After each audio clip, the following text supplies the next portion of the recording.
Vá! Það rangt hjá mér. Það víst. Það blindhorna viðvörun. Þá erum við loksins komnir með þennan splunkunýja ID4 frá Volkswagen, tækniundur. Hann merkilegur fyrir margra hlutasakir. Hann byggður á nýjum MEB grunni sem sameiginlegur grunnur fyrir alla bíla Volkswagen samsteypunnar. Við erum að tala að þessi grunnur, hann inniheldur batteri í botninum sem að gera það verkum að bíllinn, hann byggður utan þetta batteri en ekki eins og margir bílar í árdaga rafbílaframleiðslunnar að batterinu var bara skverað undir aftursætið. Þannig að þessi bíll, hann afturdrifinn en hann alveg með 50-50 hlutvöll í þyngdarpunkti. Þið sjáu þessi hönnun á þessum bíli alveg stórglæsileg. Það verður að segjast eins og að þetta einn fallegasti rafbíllinn á markaðnum þó ég segi sjálfur frá og þeir eru margir fallegir hins vegar. Og þið sjáu hérna þessa sterku línu hérna yfir, svona heildar yfirbragð hérna á bílnum. Og það ljós hérna á milli sem tengir í raun og veru framljósin hérna, en þau eru LED-ljós, takk eftir því. Það eru LED-ljós að framan og það eru LED-ljós að aftan og það eru LED-ljós inn í honum. Þegar við erum að fjalla um þennan bíl núna, þá erum við með bíl sem heitir First Edition. Og það eru bílar sem koma allra fyrst og þeir eru að afhenda þá hjá Heklu núna þegar við erum að taka þessa umfjöllun hérna á bílablogg. En síðan koma fleiri útgáfur af bílnum og til að mynda hægt að fá mjög einfalda útgáfu sem kallast Live og svo getur maður farið í Business, Family, Max, Tech og svo framvegis og þá borgar maður bara í hlutfalli við það sem maður fær aukalega með bílnum. En þessi bíll mjög vel búinn. Þið sjáu hérna hversu falleg lína í þessum bíl og það á honum þessum 20 tómmu felgur. Max útgáfan, hún kemur með 21 tómmu felgum en svo eru 18 og 19 tómmu felgur í boði fyrir ódýrari típunar. Sjáu þið þegar maður opnar bílinn hérna, þá snertir maður bara hér og hurðin opnast. Hurðirnar opnast ákaflega vel, það auðvelt að setjast inn í bílinn, þú sest beint inn en ekki ofan í bílinn. Og þessi bíll flokkast undir sportjepling eða crossover, hann með alveg þræl fínu farangursrými. Hérna erum við að tala um 543 lítra. Það hægt að fella niður sætin 60-40 og þá förum við alveg upp í 1574 lítra sem ekkert smávegis. Það svona skíðalóga hérna, þannig að maður getur sett skíðið eða eitthvað sem maður þarf að flytja svona í lengri kantinum hérna. Síðan hægt að fá í dýraútgáfunum hægt að fá rafmagnsopnun og fleira. Annars ertu bara með handafli gamla góða hérna. Skellum hún aftur, ekkert mál. Hér gætum við látið blekkjast og haldið að þetta væri bensínlokk en það nú ekki. Þetta hleðslugáttin og þetta Type 2 hleðsluapparat. Á þessum bíl eru fyrir heimahleðslu sem tekur 11 kW. Þannig að við erum að tala þá kannski svona 7,5 tíma í hleðslu til þess að fylla hann. Nú ef við förum í hraðhleðslu þá getum við bústað hérna inn alltaf 125 kWh og þá hann ekki með 38-40 mínútur að fyllast upp í 80%. Það nú eitthvað, það ekki langur tími. Drægnin á þessum bíl hvorki meira en minni en 500 km samkvæmt VFLDP-stallinum og það geti kannski heimfæst á svona kannski 340-50 km í raunnotkun miðað við það við séum hér á landi í, hvað ég að segja, 5-15 stigi hita og jafnvel frosti náttúrulega á veturnar. Og þá erum við kannski að tala um þessa 340-50 en við erum alveg pottet í mjög góðri nýtingu á rafmagninu á sumrin. Þessi bíll afturdrifinn en núna í lok apríl þá mun hann vera kynnt og fjórhjóladrifinn. Og það alveg búið að hugsa fyrir því að það sé pláss hérna fyrir 2 rafmagnsmótora, einn hérna og einn hinum megin og þá hann orðinn fjórhjóladrifinn. Hann algjörlega sléttur hérna undir bílinn og það mjög gaman að ég skoðaði vídeó þar sem var að sýna framleiðsluna á þessu og hann algjörlega sléttur og það pælt í loftstuðlunum í götunum undir pallinum að plötunum sem kemur upp undir bíl. Þannig að það hugsað fyrir öllu. Þessi bíll eins og ég sagði 204 hestöfl, hann að toga 310 Nm og hann 8,5 sekúndur í 100 km, hann fer hámark 160, við þurfum náttúrulega að vita það því að við erum alltaf á 160 hérna á Íslandi. Það segir svolítið hvernig hugsunin í sambandi við notkun á þessum bíl erlendis. Að það getan í 160 km til dæmis á þýskum þjóðvegum. Vá!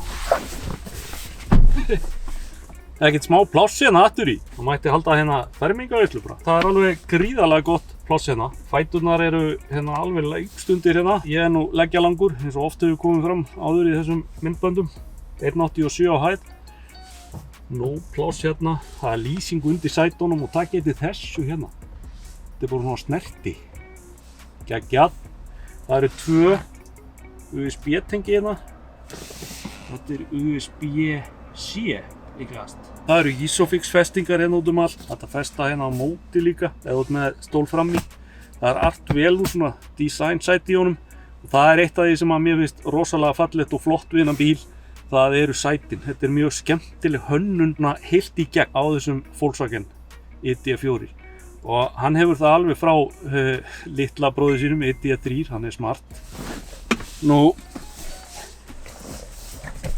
hérna síðan ef það eru bara 2 farþegar þá geta menn deilt með sér hérna einhverjum drykkjum og einhverjum svona í einhverjum litlum brúsa hér og eitthvað svona. Þetta bara mjög þægilegt.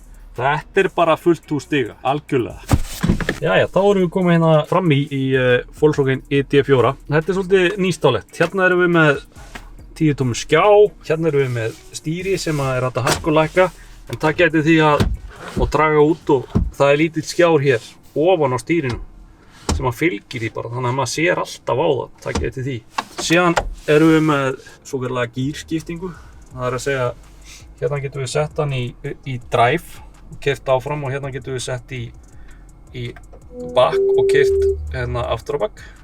Og svo neutral á honum og svo það sem við köllum B-gírinn sem í raun og veru orku endurheimt. Þannig að þegar maður keyrir og ekki að ýta orkugjöfuna þá hleður hann inn á batteríið umfram orkunni.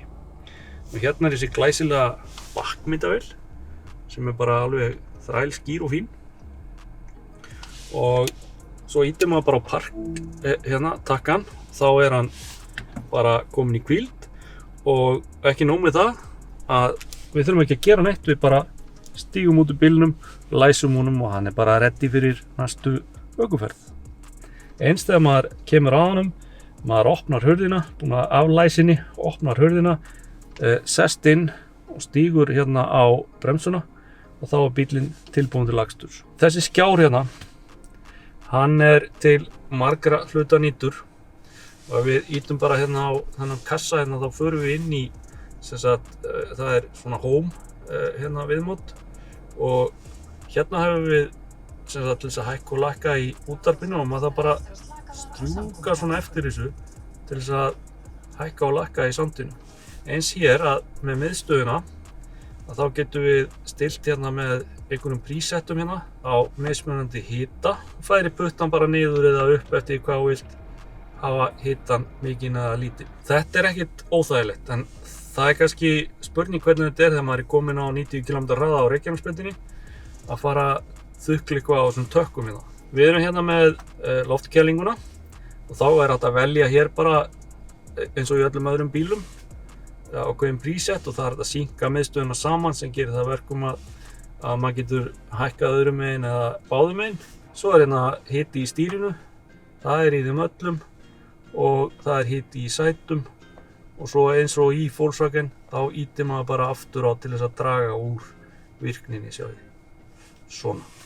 Nú, út úr þessu getum við farið og þá erum við hérna með síma, við erum með navigation hérna, það fylgir þessum bíl og almennt þessum bílum og skjárin alveg stór fín. Síðan erum við með hjálparkerfin, þá getum við séð hvernig hérna, það þetta sem við kalla IQ Drive og bíllinn lætur mann vita af öllum mögulegum hlutum. Það skynjarar að framan, það skynjarar aftan.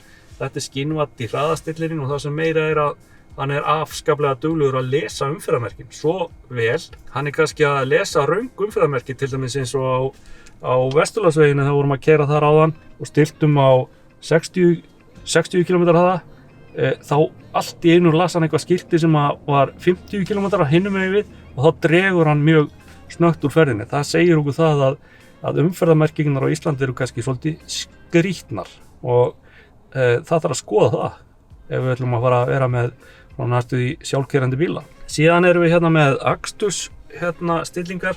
Ekostillingin náttúrulega stendur alltaf verið sínu, hún eyðir í minnst af orkunni. Komfortstillingin er bara mjög góð, við vorum að aka bílnum áðan í svona komfortstillingu og hann er bara ansi snarpur í þeirri stillingu. Nú sportstillingin er bara þrælfín og svo var þetta að stilla sína eigin stillingu, þar sem við finnum bara okkar bestu viðmið í öllum akstri og við getum þá stillt það eins og við viljum hafa það. Og hvað er þetta? Já, hérna ertu með sem sagt hvernig þú vilt hafa fjöðrunina, stýringuna eða akstursslagið. Svo er þetta að stilla hljómtækin þú veist fram og tilbaka hvar maður vill hafa balansinn. Hérna fram í er alveg þræl gott að sitja, það er sko alveg þvílíkt pláss verið fæturnar. Sætin eru mjög góð, þau halda vel við mann. Það er kannski mætti alveg vera aðeins lengri setan undir fæturnar en ég veit að það er í Max-bílnum þá var þetta sérbanda sæti með svona sem sagt stuðningi undir fæturnar. Það er ekki á þessum bíl sem sagt í öllum típunum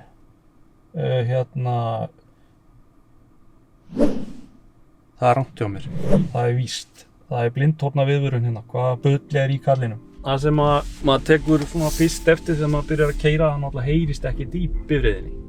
Hún er mjög hljóðlátt, það verður að segjast eins og er. Það er pínu vegghljóð svona upp í bílinn, líklegast að því að það er ekkert vélarhljóð.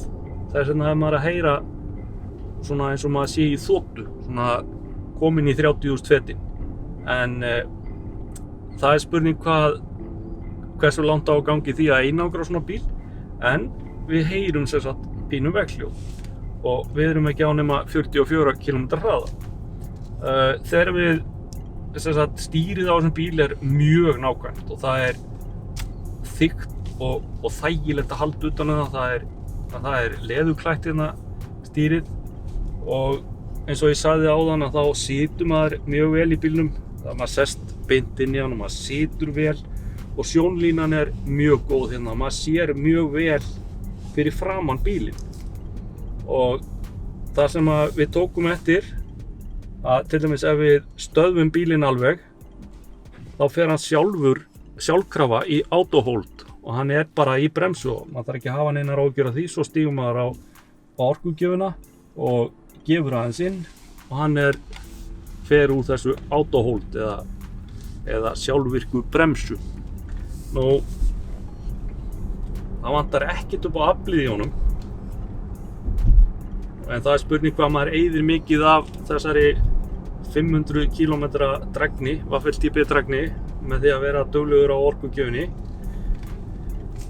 Og svo er það fjöðrunin, hún er heldur ekkert að svíkja, það er bara fín fjöðrun í þessu og við höfum náttúrulega bara verið í svona venjulegum bæjarakstri og hann er alveg þægilegur. Þetta er mjög skemmtilegur bíl, það er ekki hægt að segja annað. Ef við setjum hann breytum honum í sportstillinguna, leyfum honum aðeins að eiga við hana, þá er þetta náttúrulega alveg gríðarlega öflugur bíl. Það er skynvætur hraðastillir í honum, hann sem sagt skynjar bilið á milli bílana, það er sem sagt radar sem skynjar bilið á milli bíla og dregur þá á ferðinni til þess að halda í jöfnu millibili. Það er stop and go system í honum sem að þýðir það að við getum alveg stöðva bílinn og hann tekur á stað aftur fyrir okkur þegar næsti bíl fyrir framan fer á stað. Og það má segja að þetta sé orðið næstu því sjálfkeyrandi. Ætlum við látum það ekki bara duga hérna frá Sundahöfn í bíli því að okkur langar til þess að fara að prófa bílinn almennilega. Takk fyrir okkur.